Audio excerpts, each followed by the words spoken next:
আপনি সংস্কার না করে কিভাবে নির্বাচন দেন? দৃশ্যমান বিচার না করে আপনি কিভাবে নির্বাচন দেন? যদি শুধু আপনি নির্বাচনের জন্য ক্ষমতা বসেন তাহলে আমার কোনো আপত্তি নেই, কিন্তু যদি আপনার তিনটা বিষয়কে সামনে নিয়ে ক্ষমতায় বসেন তাহলে অবশ্যই আপনাকে সংস্কার করতে হবে, দৃশ্যমান বিচার দেখাতে হবে, এরপর নির্বাচনে যেতে হবে। নির্বাচন কোন পদ্ধতিতে হবে? ইসলামী আন্দোলন বাংলাদেশ অনেক আগে থেকে দাবি করছে পিআরসি নির্বাচন। 2008 ইসাই সালের নির্বাচন ইশতেহারে ইসলামী আন্দোলন বাংলাদেশের স্পষ্ট ঘোষণা করেছেন যে পিআরসি নির্বাচন দিতে হবে। পিআরসি নির্বাচনের ফায়দা কি, উপকারিতা কি, এ বিষয় ইতিমধ্যে আমার মনে হয় জনগণ বুঝে ফেলতে জেনে গিয়েছে। এমনকি বর্তমান জরিপে দেখা যায় 80% জনগণ পিআর এর পক্ষে। পিআর এর বিপক্ষে কিছু নাই তাই বলবো না। ঔষধ যখন সেবন করি সেখানে লেখা থাকে এর প্রতিক্রিয়া কি, সাইড এফেক্ট কি আছে। পিআর এর ব্যাপারে দুই একটা সাইড এফেক্ট নাই তাই বলবো, কিন্তু দেখতে অধিকাংশ ভালো না মনে। যদি পিআর এর খারাপ থাকে 1%, ভালো 99%। পিআর এর বিপক্ষে যদি বক্তব্য দেওয়া যায় 2%, তাহলে বক্তব্য দেওয়া যায় 98%। পিআর এর ব্যাপারে সবচেয়ে বড় তাদের প্রশ্ন কি, কাকে ভোট দিবেন, কে নির্বাচিত হবে, এটা তাদের সবচেয়ে বড় প্রশ্ন। স্থিতিশীল গভর্নমেন্ট হবে না, স্থিতিশীল সরকার হবে না। আমি তাদেরকে প্রশ্ন করতে চাই, ধরে নেন আজকে যে পদ্ধতিতে নির্বাচন হচ্ছে সেখানেও যদি এককভাবে কেউ সংখ্যাগরিষ্ঠ অর্জন না করে, সংখ্যাগরিষ্ঠ না পায়, তাহলে সেই পার্লামেন্টের অবস্থাটা কি হবে? সেটা দুর্বল বানাবে। যদি কোয়ালিশন সরকার গঠন করতে হয় সে পার্লামেন্ট তো দুর্বলই হয়। বর্তমান পরিস্থিতিতে পদ্ধতিতেও তো দুর্বল পার্লামেন্ট হওয়া সম্ভব। আর পিআর সিস্টেমে নির্বাচন দিতে বিএনপির আপত্তি থাকারই কথা না, কারণ তাদের একজন উঁচু পর্যায়ের বক্তা বক্তব্য দিয়েছেন, উঁচু পর্যায়ের নেতা বক্তব্য দিয়েছেন। তাদের যদি 90% ভোট তাদের হয় তাহলে তারা আসন পাবে 270-এর উপরে। তাতে একক সরকার গঠন করতে পারছে, সমস্যা কোথায়? ঝামেলা মুক্ত সরকার গঠন করতে পারবে। পিআরসি নির্বাচনের ব্যাপারে তো খোদ বিএনপি বক্তব্য দিয়েছেন, কি বলছেন? তিনি জাতীয় সংসদ গঠন করবেন, জাতীয় সরকার গঠন করবেন। তা জাতীয় সরকারটা কিভাবে হবে আমাকে বলুন। সবাই সম্মিলিত যে সরকার হয় সেই সরকারটাই তো জাতীয় সরকার হয় না, একক সরকারকে জাতীয় সরকার বলা হয়।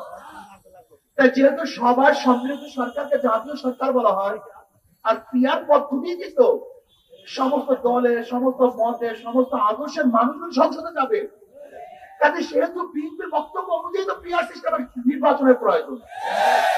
পিআর নির্বাচনের সবচেয়ে বড় ফায়দাটা কি? পেশিস তৈরি হবে না, কালো টাকা সরাসরি হবে না, পেশির শক্তি ব্যবহার করতে পারবে না, ভোট চিন্তাই হবে না, কারোর ভোট বিফলে যাবে না, পচবে না। সব দলীয়, সব আদর্শের, সব মানুষের সংসদ হবে, যেখানে থাকবে মুসলমানদের প্রতিনিধি, হিন্দুদের প্রতিনিধি, খ্রিস্টানদের প্রতিনিধি, সেখানে থাকবে ডান বাম সমস্ত প্রতিনিধি, সেখানে থাকবে।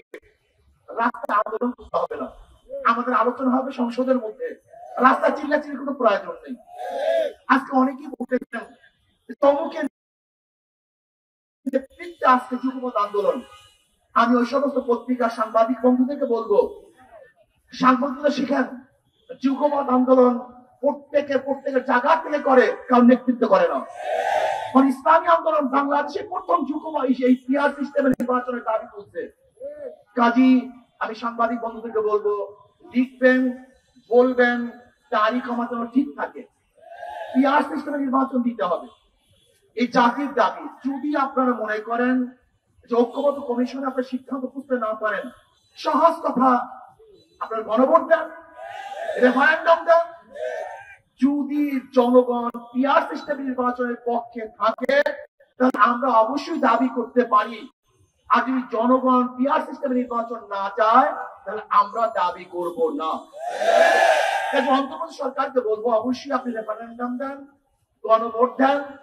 যদি জনগণ ডিসাইড করে যে আমরা পিআর সিস্টেম নির্বাচন চাই তাহলে অবশ্যই আপনাকে পিআর সিস্টেম নির্বাচন দিতে হবে ইনশাআল্লাহ।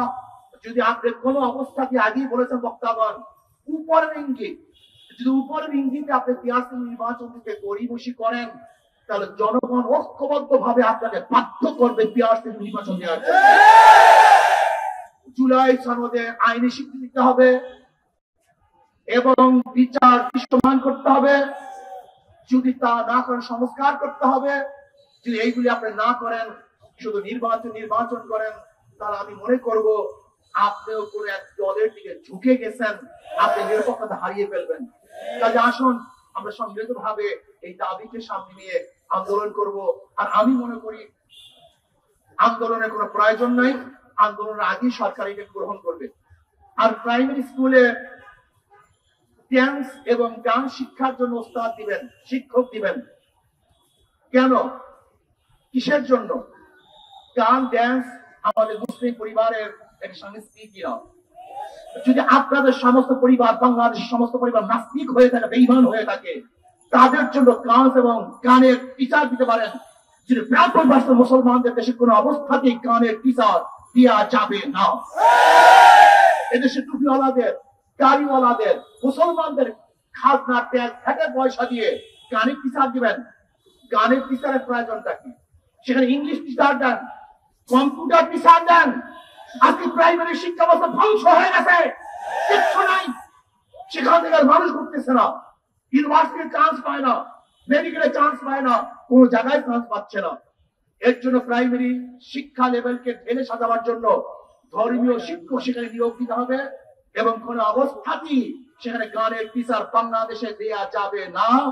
যদি দিতে চান আপনার গদি, আপনার বস্ত্র খাপ করবে ইনশাআল্লাহ। তাই করে পেয়েছেন আপনি, মনে যা চায় তাই করবেন আপনি। এটা 95% মুসলমানদের দেশ। এদেশের অবস্থাতে ইসলামের সংস্কৃতির বাইরে কোনো কাজ করা যাবে না।